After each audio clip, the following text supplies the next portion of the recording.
आप सभी को करवा चौथ की हार्दिक शुभकामनाएं। करवा चौथ व्रत कथा जिसमें 4 कहानियां सुनी जाती है, वह संपूर्ण व्रत कथा होती है। साथ ही सभी व्रत कहानियों के साथ सुनी जाने वाली बिंदायकची की कहानी, लपसी तपसी की कहानी और आड़ी बाड़ी की कहानी। तो आइए सुनते हैं करवा चौथ की कथा में पहली कहानी। एक साहूकार था जिसके 7 बेटे और एक बेटी थी। सातों भाई बहन एक साथ बैठकर भोजन करते थे।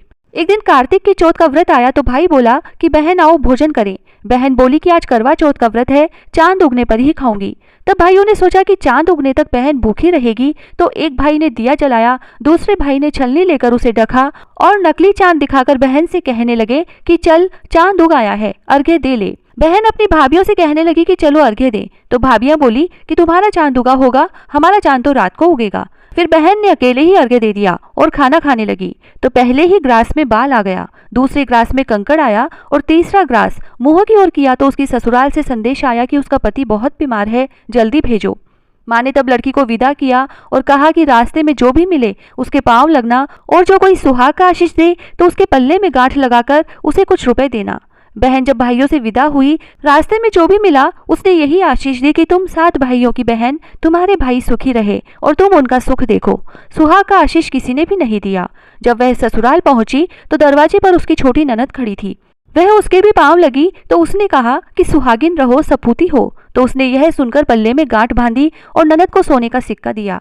तब भीतर गई तो सास ने कहा कि तेरा पति धरती पर पड़ा है, तो वह उसके पास जाकर उसकी सेवा करने के लिए बैठ गई। बाद में सास ने दासी के हाथ बची खुची रोटी भेज दी। इस प्रकार से समय बीतते बीतते मंगसिर की चौथ आई तो चौथ माता बोली कि करवा ले भाइयों की प्यारी करवा ले। लेकिन जब उसे चौथ माता नहीं दिखलाई दी तो वह बोली, हे माता, आपने मुझे उजाड़ा तो आप ही मेरा उद्धार करोगी, आपको मेरा सुहाग देना पड़ेगा। तब उसे चौथ माता ने बताया कि पोष की चौथ आएगी, वह मेरे से बड़ी है, उसे ही सब कहना, वही तुम्हारा सुहाग वापस देगी।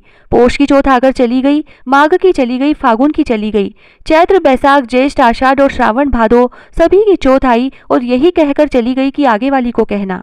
आज सोच की चौथ आई तो उसने बताया कि तुम पर कार्तिक की चौथ नाराज है, उसी ने तुम्हारा सुहाग लिया है, वही वापस कर सकती है, वह आएगी तो पांव पकड़कर विनती करना। यह बताकर वह भी चली गई। जब कार्तिक की चौथ आई तो वह गुस्से में बोली, भाइयों की प्यारी करवा ले, दिन में चांद उगानी करवा ले, व्रत खंडन वाली करवा ले, भूखी करवा ले। तो यह सुनकर वह चौथ माता को देखकर उसके पांव पकड़कर गिड़गिड़ाने लगी, हे चौथ माता, मेरा सुहाग तुम्हारे हाथों में है, आप ही मुझे सुहागिन करें। तो चौथ माता बोली कि पापिन हत्यारिन, मेरे पांव पकड़कर क्यों बैठ गई। तब वह बोली कि जो मुझसे भूल हुई है उसे क्षमा कर दो, अब भूल नहीं करूंगी। तो चौथ माता ने प्रसन्न होकर आंखों से काजल, नाखूनों से मेहंदी और टीके में से रोली लेकर छोटी उंगली से उसके आदमी पर छींटा दिया तो वह उठकर बैठ गया और बोला कि आज तो मैं बहुत सोया। वह बोली कि क्या सोए, मुझे तो 12 महीने हो गए, अब जाकर चौथ माता ने मेरा सुहाग लौटाया। तब उसके पति ने सारी बात जानकर कहा कि चलो जल्दी से माता की पूजा करो। जब चौथ की कहानी सुनी, करवा का पूजन किया और फिर प्रसाद खाकर दोनों पति पत्नी चौपड़ खेलने बैठ गए। नीचे से दासी आई, उसने उन दोनों को चौपड़ पासे से खेलते देखा तो उसने सासू जी को जाकर बताया। तब से सारे गांव में यह बात प्रसिद्ध हो गई कि सब स्त्रियां चौथ का व्रत करें तो सुहाग अटल रहेगा। जिस तरह से साहूकार की बेटी का सुहाग दिया, उसी तरह से चौथ माता सबको सुहागिन रखे। यही करवा चौथ के उपवास की सनातन महिमा है। करवा चौथ कथा की दूसरी कहानी अति प्राचीन काल की बात है। एक बार पांडव पुत्र अर्जुन तप करने के लिए नीलगिरी पर्वत पर चले गए थे। इधर पांडवों पर अनेक मुसीबतें पहले से ही थी। इससे द्रौपदी ने शोक विहल होकर कृष्ण की आराधना की। कृष्ण उपस्थित हुए और पूछा कि कहो, क्या कष्ट है तुम्हें। तब प्रभु से द्रौपदी ने हाथ जोड़कर कहा कि मुझे क्या कष्ट है, आप तो स्वयं जानते हैं, आप तो अंतर्यामी है, मुझे कष्टों के बोझ से विहल कर दिया।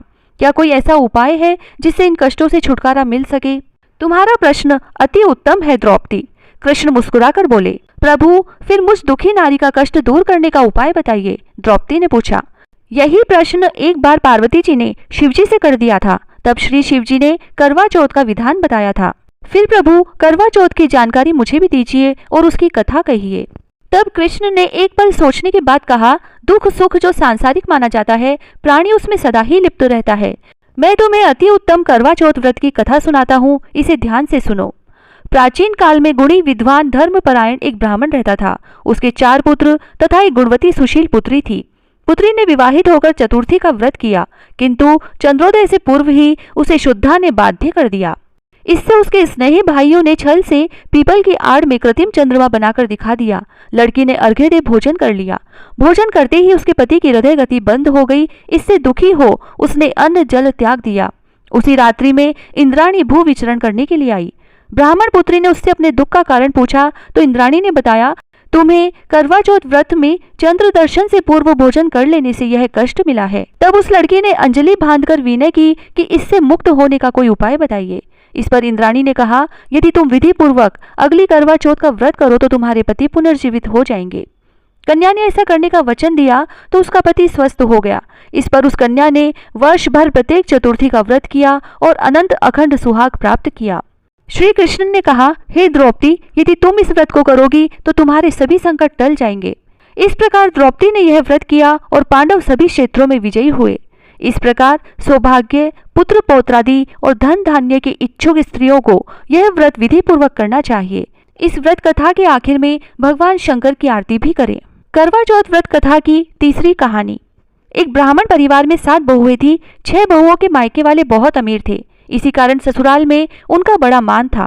परंतु छोटी के मायके में कोई न था। वह घर का सारा कामकाज करती, सबकी सेवा करती, पर कोई भी उससे प्यार नहीं करता। सभी उसे दुत्कारते रहते। तीज त्योहारों पर भी जब उसके मायके से कोई न आता तो वह बहुत दुखी होती। हर वर्ष की तरह इस वर्ष भी करवा चौथ का व्रत आया। अन्य बहुओं को मायके से उनके छोटे भाई करवा लेकर आए, पर छोटे के मायके में यदि कोई होता तो करवा भी लाता। सास भी छोटी को ही खरी खोटी सुना रही थी। वह दुखी हो घर से निकल पड़ी और जंगल में जाकर रोने लगी। एक नाग बहुत देर से उसका रोना सुनता रहा। अंत में वह अपने बिल से निकल आया और छोटी बहू से पूछने लगा कि बेटी, क्या बात है, तुम रो क्यों रही हो?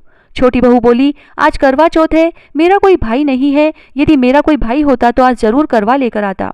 नाग को छोटी बहू पर दया आई। नाग ने कहा, बेटी तुम घर चलो, मैं अभी करवा लेकर आता हूँ।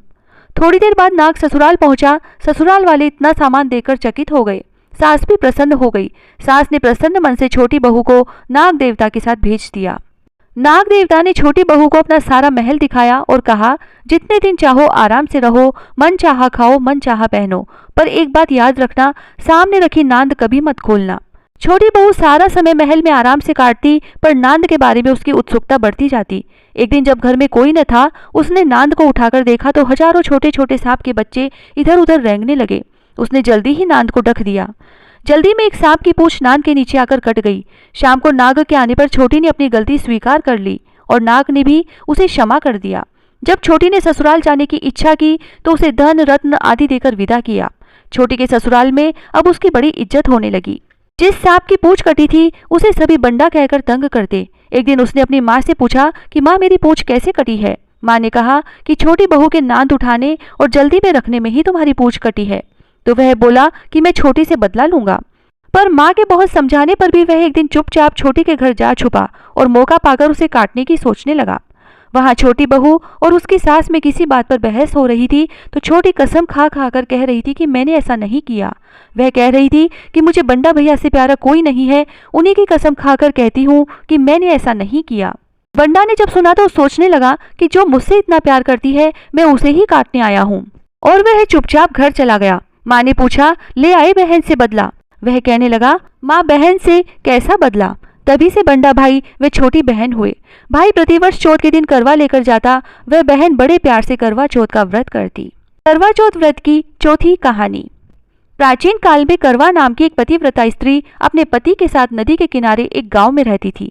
कार्तिक मास में कृष्ण पक्षी चतुर्थी के दिन उसका पति नदी में स्नान करने के लिए गया। स्नान करते समय एक मगर ने उसका पैर पकड़ लिया। वह करवा करवा नाम लेकर जोर जोर से अपनी पत्नी को पुकारने लगा। उसकी आवाज सुनकर उसकी पत्नी दौड़कर आई और उसने मगर को कच्चे धागे से बांध दिया। मगर को बांधकर वह यमराज के यहाँ पहुंची और यमराज से बोली, भगवान, मगरमच्छ ने मेरे पति का पैर पकड़ लिया है, अतः पैर पकड़ने के अपराध में आप उसे अपने बल से उस मगरमच्छ को नरक में ले जाओ। यमराज ने कहा, अभी मगरमच्छ की आयु शेष है, अतः मैं उसे मार नहीं सकता। इस पर करवा ने कहा, यदि आप ऐसा नहीं करोगे तो मैं आपको अभी श्राप देकर नष्ट कर दूंगी। यह सुनकर यमराज डर गए और उस पतिव्रता स्त्री करवा के साथ जाकर मगरमच्छ को उन्होंने यमपुरी भेज दिया और करवा के पति को दीर्घायु प्रदान की। उसी दिन से यह करवा चौथ मनाई जाती है और सुहागिन स्त्रियों के द्वारा व्रत रखा जाता है। हे करवा माता, जैसे तुमने अपने पति की रक्षा की वैसे सबके पति की रक्षा करना। जय श्री राधे। बिंदायक जी की कहानी। एक मेंढको एक मेंढकी थी, दोनों तालाब के किनारे रहते थे। मेंढकी हमेशा गणेश जी को सुमरती रहती थी, तो मेंढका उसको बोलता था कि तू पराया पुरुष का नाम मत लिया कर, नहीं तो तेरा डंडे से सिर फोड़ दूंगा। अब बेचारी मेंढकी मन में ही गणेश जी को सुमरती रहती थी। एक बार गणेश जी ने परीक्षा ली और राजा के नौकर पानी भरने आए तो पानी के साथ मेंढका मेंढकी को भी भर के ले गए और पानी को चूल्हे पर चढ़ा दिया। जब चूल्हे का ताव लगने लगा तो मेंढका बोला, मेंढकी अब तो हम मर जाएंगे, तेरे गणेश जी को सुमर। वह बोली, मैं तो नहीं सुमरूं, आप मुझे मारोगे। तो वह बोला कि नहीं मारूंगा, जल्दी नाम ले, नहीं तो हम वैसे ही मर जाएंगे। मेंढकी ने 7 बार सटक बिंदायक कहा और कहते ही गणेश जी ने 2 सांड लड़ते हुए भेजे और दोनों सांड ने आकर पानी के तपेले को टक्कर मारी और पानी का तपेला फूट गया और मेंढका मेंढकी दोनों बच गए। उस दिन के बाद से मेंढका भी गणेश जी को सुमरने लगा, हे गणेश जी महाराज, जैसे मेंढका मेंढकी की जान बचाई वैसे सबकी रक्षा करना। कहता ने सुनता ने हुकारा भरता ने अपने सारे परिवार की रक्षा करना। लपसी तपसी की कहानी। एक लपसी था, एक तपसी था। तपसी तो भगवान की तपस्या करता, लपसी रोजाना 1.25 सेर का हलवा बनाकर भगवान को भोग लगाकर टाली हिलाकर जीम लेता। एक दिन दोनों में झगड़ा हो गया। लपसी बोला मैं बड़ा, तपसी बोला मैं बड़ा। नारद जी आए कि क्यों झगड़ा करते हो, तो तपसी बोला मैं बड़ा, लपसी बोला मैं बड़ा। तपसी बोला मैं भगवान की तपस्या करता हूँ इसीलिए मैं बड़ा हूँ। तब नारद जी बोले कि तुम्हारा फैसला मैं कल करूंगा। दूसरे दिन लपसी तपसी नहाकर आने लगे तो नारद जी ने उनके आगे 1.25 करोड़ का मुंदड़ा डाल दिया। लपसी ने मुंदड़ा देखा लेकिन ध्यान नहीं दिया। तपसी ने मुंदड़ा देखा तो उसने उसे उठा लिया और अपने पैर के नीचे दबाकर तपस्या करने लगा। उधर लपसी ने 1.25 सेर का हलवा बनाकर भगवान को भोग लगाकर टाली हिलाकर जीम लिया। इतने में नारद जी आए, दोनों को अपने पास बैठाया। दोनों पूछने लगे कि कौन बड़ा है। नारद जी ने तपसी से कहा कि अपना पांव हटा। पांव हटाते ही मुंदड़ा निकला। तब नारद जी बोले, तपसी मुंदड़ा चुराने से तेरी तपस्या भंग हो गई, इसीलिए लपसी बड़ा है। तपसी कहने लगा कि मुझे मेरी तपस्या का फल कैसे मिलेगा। तो नारद जी बोले, तेरी तपस्या का फल कार्तिक नहाने वाली देंगी। सब कहानी कहकर तेरी कहानी नहीं कहेंगी तो कार्तिक का फल तुझे हो जाएगा।